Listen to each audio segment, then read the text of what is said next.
Randolph Severn Parker III and Matt Stone have been friends since meeting at the University of Colorado while going to class together. While their biggest claim to fame is obviously their hit TV series South Park, which to this day has had 302 episodes and several mini-movies to boot, their filmography is surprisingly small, short, and offensive.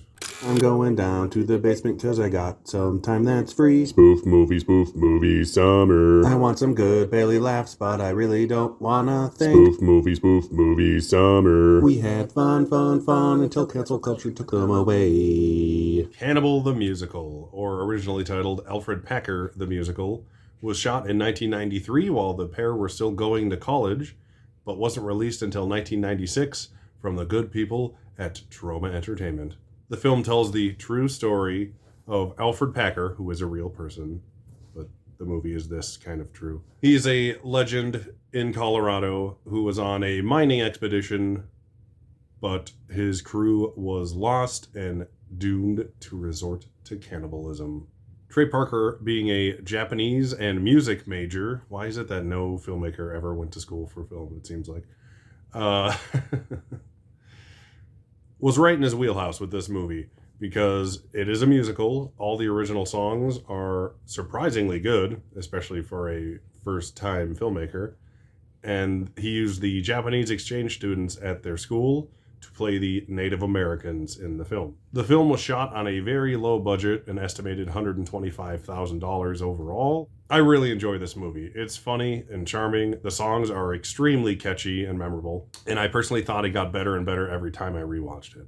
I can't recommend it higher if you are a musical fan or just a comedy fan or even just a South Park fan to see where these guys came from if you haven't visited this movie already. While there's not a Blu-ray of it yet, at least in America as far as I know, the DVD is definitely worth getting. There's a lot of good special features on it. And the best thing about Trey Parker and Matt Stone films is that they often have their patented drunken commentary tracks where they just talk about the movie as they're drinking and getting high with their friends. So by the end of the movie, they're just like out of their gourd. It's ridiculous. But it makes a very entertaining commentary track. Still before South Park was around, 1997 brought us Orgasmo. Yes, technically it was made before South Park, but released just after South Park had aired, I believe. I remember seeing ads for it in my Wizard magazine back in 8th grade. This movie has multiple hints of what would be to come for Trey Parker, being a huge fan of making fun of the Mormon faith, as seen in their Tony Award-winning musical, The Book of Mormon. He plays a Mormon in this film who, while spreading the word of Jesus, interrupts a pornography set being shot, and the producer sicks his security guards on him, only to find out that the young Joseph Young is very good at martial arts. Trey Parker himself is a black belt in Taekwondo, surprisingly. So yes, fits right in there. Apparently all these comedians I talk about lately have martial arts experience. The producer, Max Orbison, was so impressed by Joe's skills that he cast him as the leading man in his new porno film, which obviously to a Mormon is a little bit of a no-no. Since this was made before South Park was a thing, like I said, the budget was still pretty low, about $1 million, which, a lot better than Cannibal the Musical, but not quite very high. This was originally going to be a musical, but it was a hard enough movie to pitch in the first place, so they axed that idea and just made it a straightforward comedy instead. Even with such a low budget, it failed to gross even its $1 million back in the theater, primarily because it was an NC-17 rated film, which is almost impossible to get played in any theater.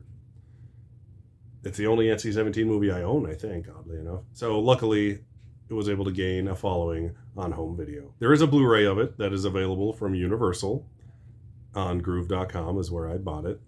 So I recommend doing that. There is a rated and unrated version. Like I said, the rated version is NC-17, so you can only imagine the slightly longer unrated version has even more disgusting sexual porno poopy jokes in it. And it's a fun time. This movie is honestly my least favorite of all 5 films of theirs that I'm going to be talking about today, but I still enjoy it. It's another one where I liked it more the more I watched it. If you're a fan of South Park or any of their films, or raunchy comedies in general, it's definitely something you should check out if you haven't seen. 1998 brought us Basketball. This technically is not a Trey Parker and Matt Stone film because it was directed by David Zucker of Airplane and Naked Gun, which I have talked about previously. But they had such a heavy influence rewriting the script to their own humor style, and their performances make the thing. So it's basically a Trey Parker and Matt Stone film with Airplane style sight gags mixed in throughout. A good running joke in this movie is that the basketball players that they play in the film have sold out to be in a major Hollywood movie is making fun of themselves for selling out and being in a major Hollywood movie as soon as they got even the slightest bit of fame from South Park. They assumed South Park would have been canceled by the time Basketball was released. That's why they decided to do the movie when they did. But it was not, and it still hasn't been. So they were ending up basically working almost 24 hours during the shoot of Basketball. Like many movies I've been talking about lately, the film was a box office bomb when it came out. It grossed about $7 million on its $25 million budget. R-rated spoof comedies weren't really a thing in the late 90s. The scary movie trend hadn't hit yet, sadly. So this one just kind of got pushed to the wayside. And I don't think Trey Parker and Matt Stone were big enough names yet to get people into the seats unless it was South Park related. This movie is the perfect marriage of like 2 of my favorite things at the time when it came out, which was South Park and spoof comedies. So it is one of my favorites. I love it to this day. I liked it so much I had the CD soundtrack as well and listened to it all the time. But for how goofy the film is, I love it because it's an actual movie with real characters and a real storyline that just has ridiculous stuff happening in it. It's not just joke after joke after joke with absolutely no subtext whatsoever. That's what Trey Parker and Matt Stone's rewriting brought to this movie, I feel. Because no matter how dumb South Park is, the jokes are always inherent to the storyline.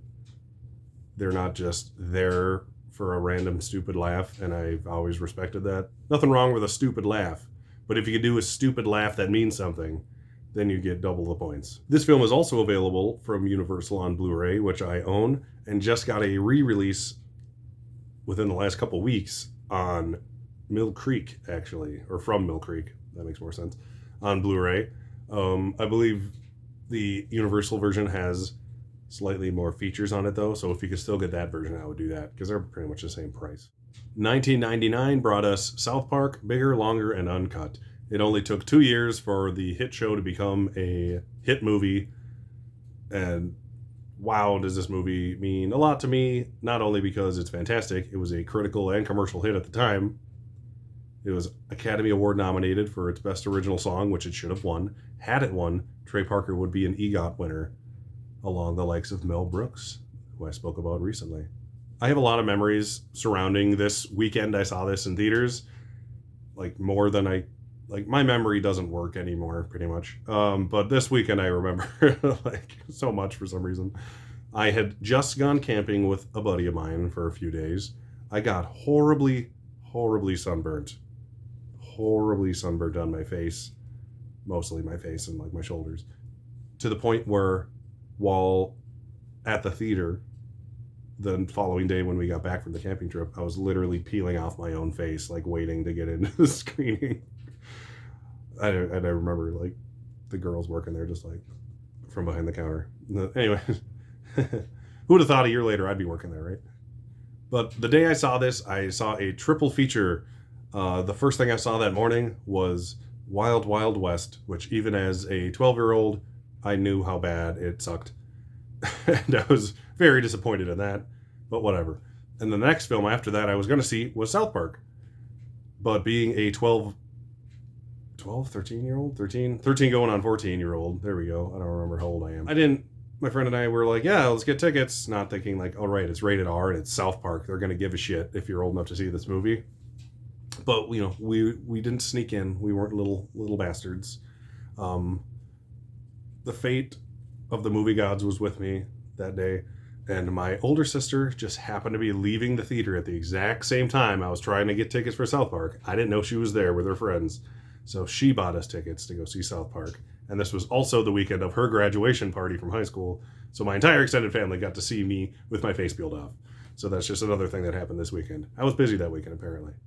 South Park remains, to this day, the only movie I laughed so hard at in theaters that I literally fell out of my seat laughing so hard.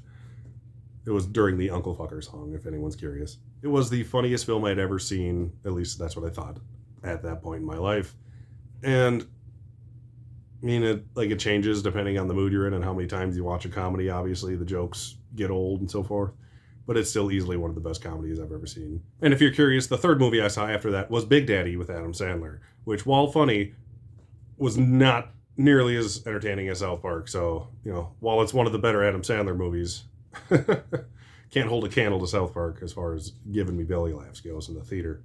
This movie would have been a surefire Best Animated Feature nominee at the Oscars had the category existed back then. It still would have lost to Toy Story 2 because Pixar, but it definitely would have gotten in there and maybe snuck out a win. You never know.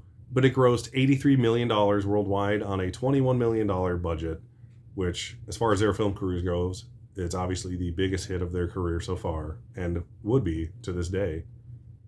And thinking about how many kids did sneak into this movie while buying tickets for Big Daddy and Wild Wild West, the gross probably would have been a decent amount higher, too. 2004 brought us Team America World Police. It's hard to believe that this is the last film that Trey Parker and Matt Stone had released in theaters, at least, not counting their short South Park films. It was 18 years ago already. That's crazy. If you don't know what this movie is, it's essentially a hyper-patriotic Michael Bay spoof with puppets. It's just a played completely straight Michael Bay style action film with little puppets. It has some of the most ridiculous things I've ever seen in any movie, but it kind of gets a pass because of the funny puppets, and it's not real people. So yeah, the extended sex sequence and the unrated cut is one of the most ridiculous things you'll ever watch in a movie. And one of my favorite styles of humor is just ridiculously stupid things being played absolutely serious. And this movie falls right into that category. The amazing puppets in this film were made by the legendary Chiodo brothers, who are most famous for making the Killer Clowns from Outer Space movie and designing the clowns of that as well. Domestically, the film basically broke even in theaters, and due to the fact that it was a lot more difficult to make than they were expecting while they were doing it, no sequel or anything was ever made after that. While Trey and Matt were kind of forced to focus on their baby South Park for the majority of their careers, I am so happy that these 5 films exist. They are among my favorite comedies of all time, some of these movies. They had a massive impact on me. So here's to looking forward to the long overdue Book of Mormon movie adaptation that's been in pre-production or announced on IMDb for 15 years or some shit. I saw the play a couple years ago and it's amazing. So if you have a chance to go see the Book of Mormon and you haven't, it's one of the funniest things you'll ever see in your life. And I really hope that they do make it a movie, make it good, put a couple original songs in there, maybe shoehorn in an original song nomination for Trey to finally win and get his EGOT 20 years after it should have happened in the first place. To me, their filmography is an epic one, even though it is smaller, shorter, and more offensive than most.